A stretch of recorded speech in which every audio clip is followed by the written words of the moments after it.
today what can be done the day after tomorrow.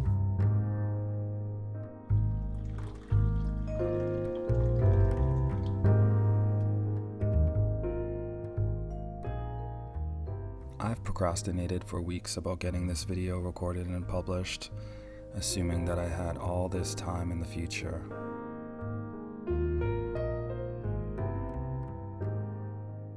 This spans my entire fountain pen collection, just enough that I can use them all in a reasonable amount of time. I've been acquiring fountain pens for a handful of years, with a few regrets, but I'm very happy with the collection that I've curated.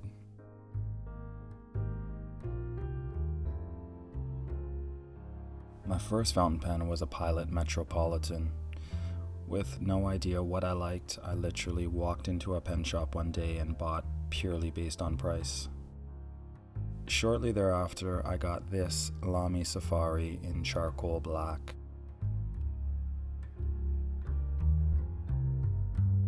I really like the Safari, particularly this matte finish.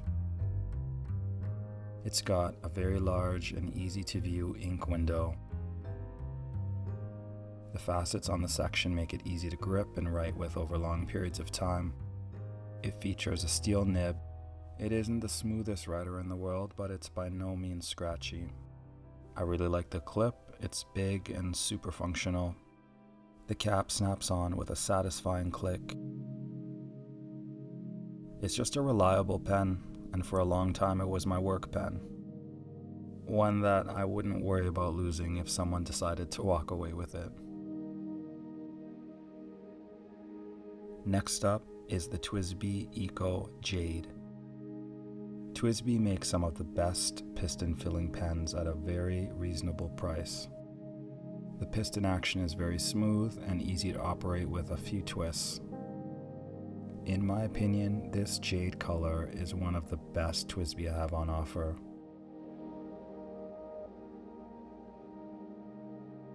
This pen features a steel nib, and my version is extra fine. It's actually too fine.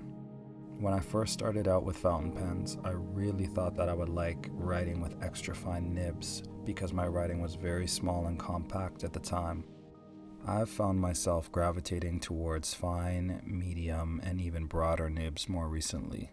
I don't use this TWSBI as much for that reason, but I'm still happy to have it in the collection.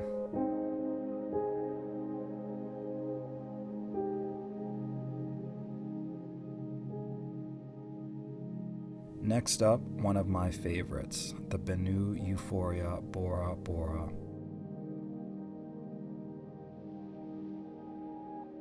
This turquoise color, the gold and silver dust suspended in resin, the facets all along the body and the cap, it's just a beautiful, beautiful pen.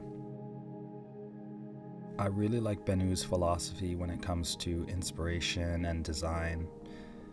Every model in the Euphoria series has an origin story, and they clearly know how to have fun.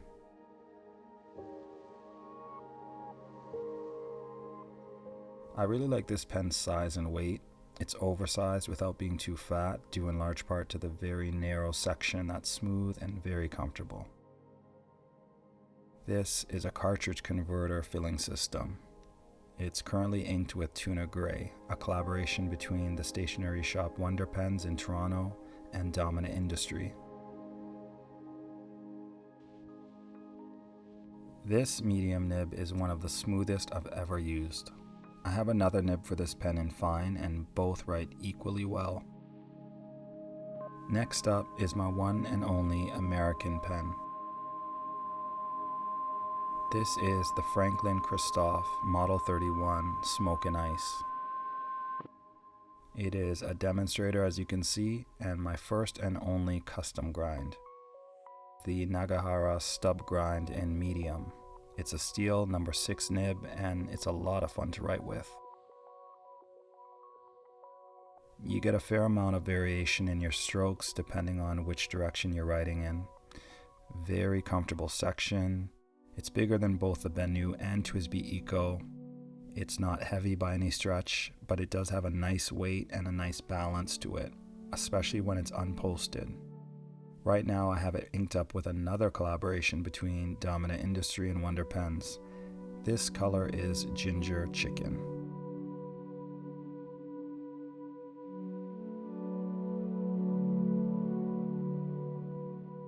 Next is my one and only Sailor pen. This is the Sailor Pro Gear in Silver Black. When I first started getting into fountain pens, I really thought that I'd be a huge Sailor fan and own half a dozen pens due to the fact that their nibs are known to write a lot finer than German nibs. But you know, we live and learn in this life, and what I learned is I just don't like extra fine nibs all that much. This pen is fitted with a medium nib, but it writes more like a fine. The nib is 21 karat gold, and Sailor does have some of the best nib engraving. And here is my first Pelikan, the Pelikan Souverän M6000 in the classic green and black trim. Pelikan is probably my favorite pen manufacturer. I particularly like these acetate stripes that are synonymous with the Pelikan Souverän series, the bill clip reminiscent of a pelican beak, as well as the finial with a pelican feeding a chick. This pen is a fantastic writer. Smooth, very consistent. The nib is two-tone, 14 karat gold in fine.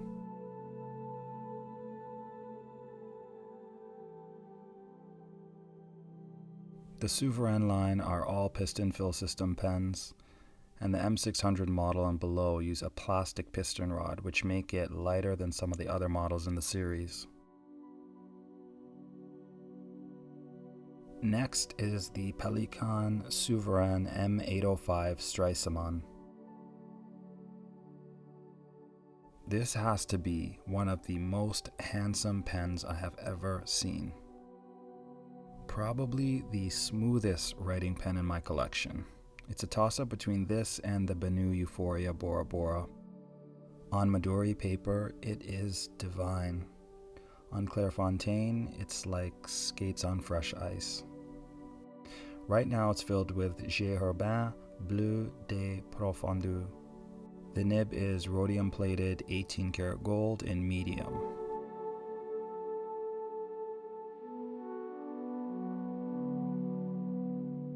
This 805 features the brass piston filling system, which adds some really good weight to the pen.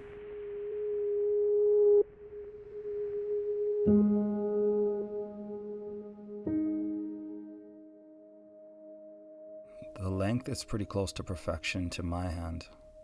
Although it's heavier than the M600, I can write with it for long periods of time without any fatigue. I could look at it equally as long. Next up, surprise surprise, another Pelikan fountain pen. This is the M800 in brown. This color is just given vintage vibes. I love the earthy tones. The brown is rich, and with the gold trim it offers a very handsome package. The nib is two-tone, 18 karat gold. Since I already owned a Pelikan M series fountain pen in fine and one in medium, I decided to go with extra fine this time. Pelikan has some beautiful, intricate engraving on their nibs that really enhances the luxury quality. This model has the same finial design of a pelican feeding a chick. Although the nib is extra fine, it doesn't write as finely as the TWSBI Extra Fine or even that Sailor Pro Gear I own in medium.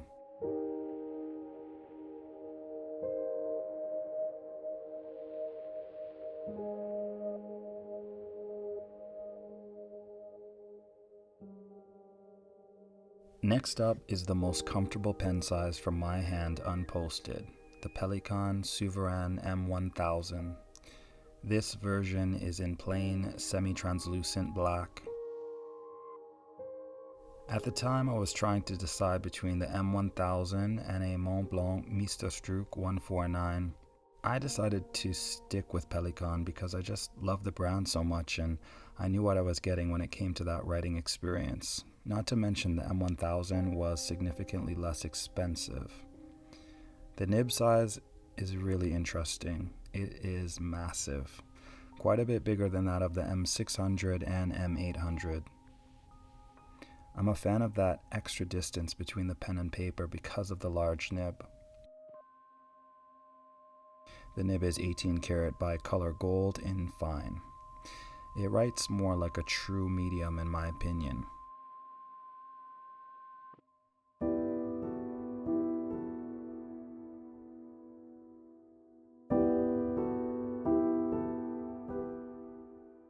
Next up, another Pelikan M1000, this time in the classic green and black trim. This is the flagship model and I had to have it. When I think of Pelikan, this is the pen I envision. Definitely my most prized writing instrument. This version is fitted with an extra fine nib.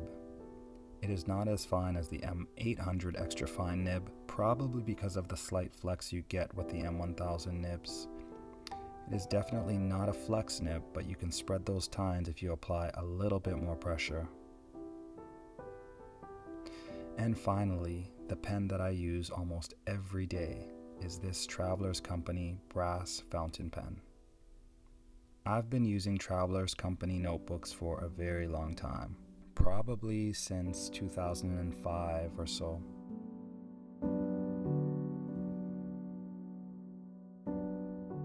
It's developed a really nice patina. It's darkening up and there's scratches all over it, and I love it. I think they all contribute to the story of its life. One thing that I really like about this particular pen is the nib. It is very small and very easy to get into tight spaces, little boxes on forms or small signature lines. It's got the eyelet on the top so you can affix it to a chain or a keychain. It's got a very functional clip that's quite long, and it's very easy to attach to things. You definitely have to use this pen posted. It's almost impossible to use unposted because it is so small. That also makes it the perfect pocket pen. To recap, we have the Travelers Company brass fountain pen with a steel fine nib, a Sailor Pro Gear in black with a medium gold nib, a LAMY Safari with a fine steel nib, a TWSBI Eco with a steel extra fine nib, a BENU Euphoria Bora with a medium steel nib, a Franklin Christoph Model 31 with a steel Nagahara stub nib, a Pelikan Souverän M6000 with a gold fine nib, a Pelikan Souverän M805 Stresemann with a gold medium nib, Pelikan Souverän M800 in brown with an extra fine gold nib, a Pelikan Souverän M1000 with a gold fine nib, and a Pelikan Souverän M1000 in the classic green and black trim with an extra fine gold nib. I don't have the biggest collection in the world, but I'm really content with what I have. There's definitely other pens that I lust over. Would I like a Pilot 823, an Aurora 88, a Montegrappa Extra, a Parker Sonnet in sterling silver, a Parker Duofold Centennial? Absolutely, but if I do acquire a new pen, one of these would have to go, and I'm not ready to part with any of them just yet. What a difference a few days make. The TWSBI Eco Jade is out, and in is this wonderful writing instrument, a Kaweco Sport in stainless steel. I was lucky enough to receive a very generous gift from people I respect to the Vancouver Pen Shop. The nib is medium. I haven't yet inked it up, but I am looking forward to many writing sessions in the future. So, are there any pens in my collection that are also in yours? Any models that you're curious about? What was your first fountain pen, and how has your collection evolved over time? I really get a lot of fulfillment out of watching these fountain pen collection videos, and I appreciate any time you've spent watching mine. Take care, and happy writing.